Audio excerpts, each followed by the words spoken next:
بسم اللہ الرحمن الرحیم۔ حضور صلی اللہ علیہ وآلہ وسلم کی سب سے پیاری بیٹی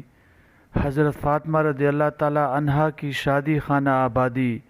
حضرت علی کرم اللہ وجہہ کے ساتھ ہوئی۔ یہ شادی انتہائی وقار اور سادگی کے ساتھ ہوئی۔ حضور صلی اللہ علیہ وآلہ وسلم نے حضرت انس رضی اللہ تعالی عنہ کو حکم دیا کہ وہ حضرات ابوبکر صدیق، عمر، عثمان، عبد الرحمن بن عوف اور دوسرے چند مہاجرین و انصار رضوان اللہ علیہم اجمعین کو مدعو کریں۔ چنانچہ جب صحابہ کرام رضی اللہ تعالی عنہم جمع ہو گئے تو حضور صلی اللہ علیہ وآلہ وسلم نے خطبہ پڑھا اور نکاح پڑھا دیا۔ شاہنشاہ کونین صلی اللہ علیہ وآلہ وسلم نے شہزادی اسلام حضرت بی بی فاطمہ رضی اللہ تعالی عنہا کو جہیز میں جو سامان دیا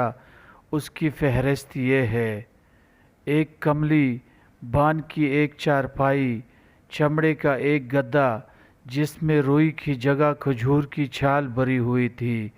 ایک چاگل، ایک مشک، 2 چکیاں، 2 مٹی کے گھڑے۔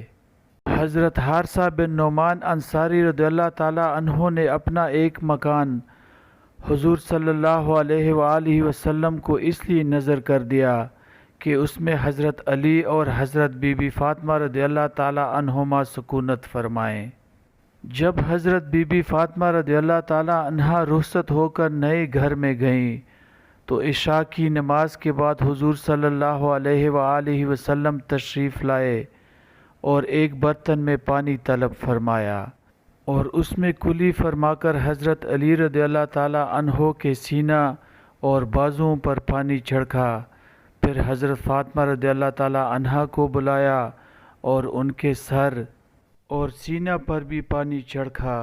اور پھر یوں دعا فرمائی کہ یا اللہ، میں علی رضی اللہ تعالی عنہ